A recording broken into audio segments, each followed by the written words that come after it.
Thank you. Thank you very much, Awesi. Coming on stage now is Oleti International.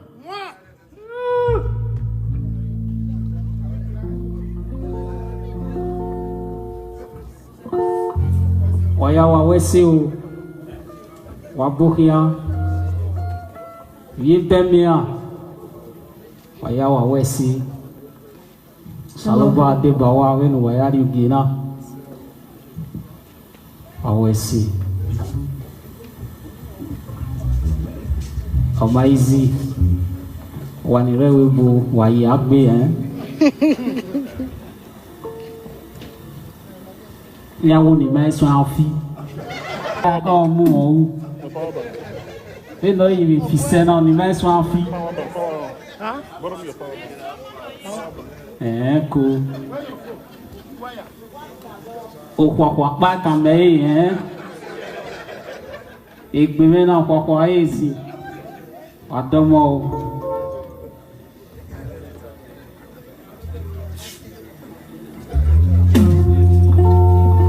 no wa don ma doge wa doge o doge wo sa o je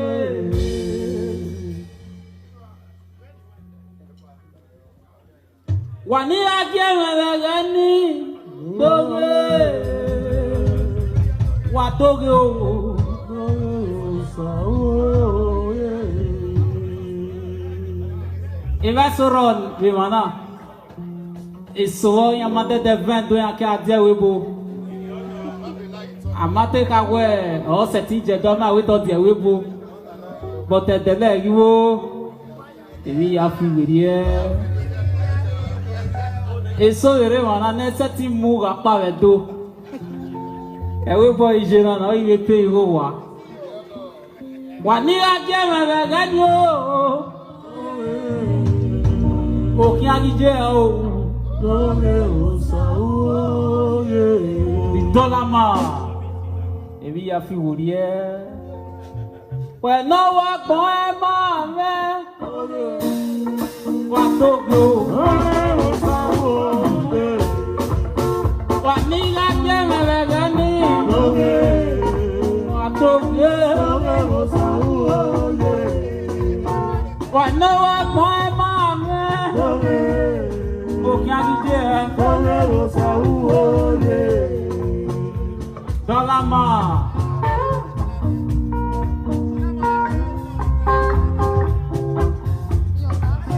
When I was going back,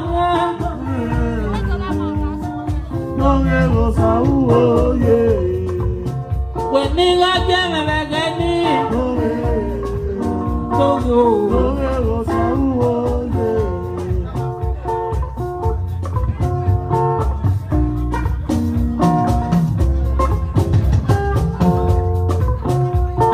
again, give a lot of no for. Nama baby on my bed, give a bag of moon at way. Now when I will go away for the day, what don't you know? Sao, yeah, and I know you. What's it?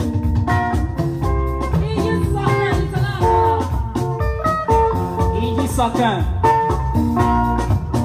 What was it? What was it with me? But no one point man. What told you? When nigga came and me. What told you? Mrs. Soccer, I'll pass on you. Easily okay, what's it with me? I can't do clear. I got you. Uwese repeme. Wana wa mama. Watoke. Wanira ki mawegeni. Oki agide. Destiny can be delayed, but it can never be changed. Don't you bama dire no saya dole da comedy. Baba, where you want to go? And no Sabujana or Rocker, no other people. Here are we joking. This is talking about $1 million, here I'm looking. What's a little man? You what's a little man? Echo look at you, Baba. I got you, I got you. I got you. When I'm young, who were so far? Oh, Latin, oh, when I were to West, Indian joking. And now I'm going, Mama. I copy. Here I know. When I give my wagon. I copy. I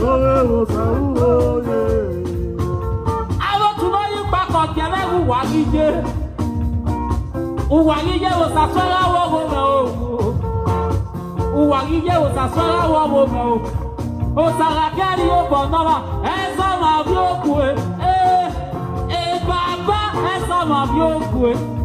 He was only double, but come on, your bow. He will ever Salina when I want to know Janet, then what can they have to know? I want to know Janet, then what can they have to know?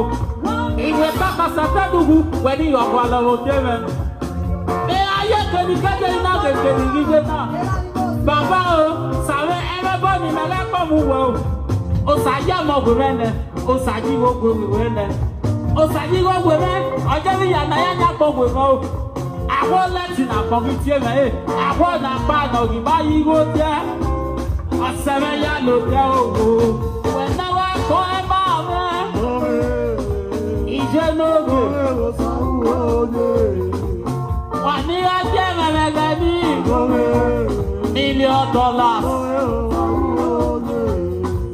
When I was going about me. Waweso. Yes. Waya wawese. It was a savant no better man. It was a savant no be a man. If you bear me up, if you bear me up, then who are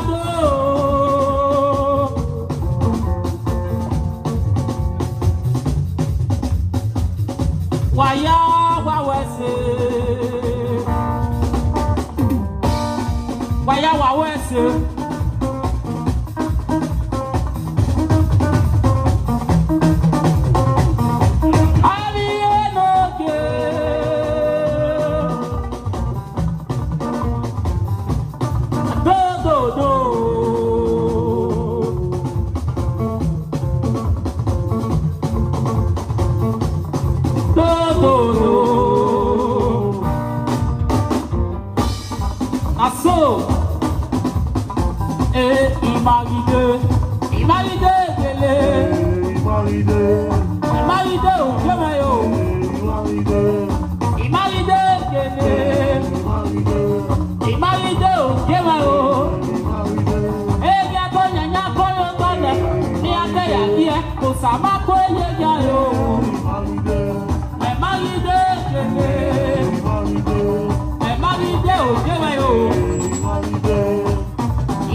$1,000,000. Papa, we're Western. JJ Barry. Et la note, we're Western. Mais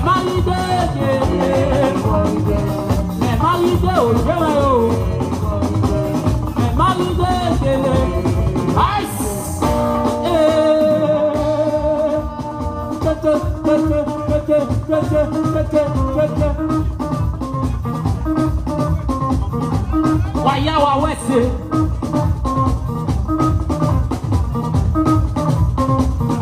Oleti uwado.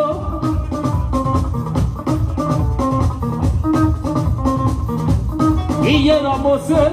Uwese be koleti.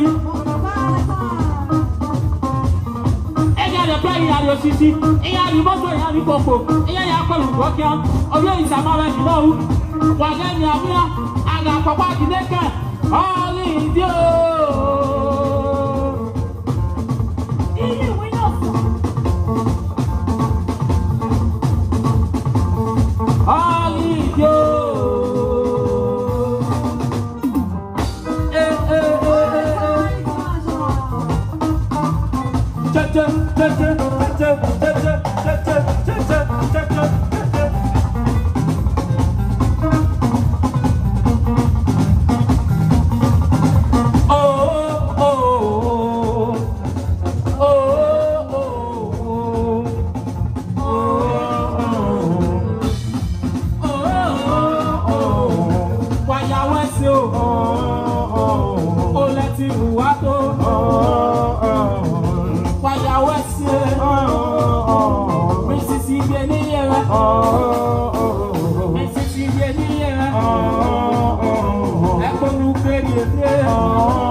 Why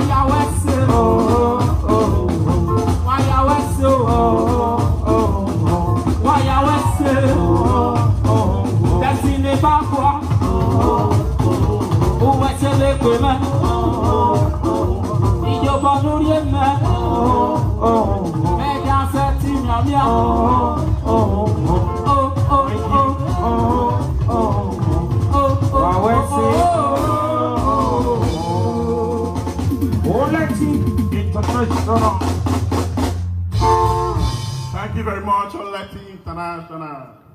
Wawesi, next person on stage night, Ekpe Young for the A-Sako. Afema.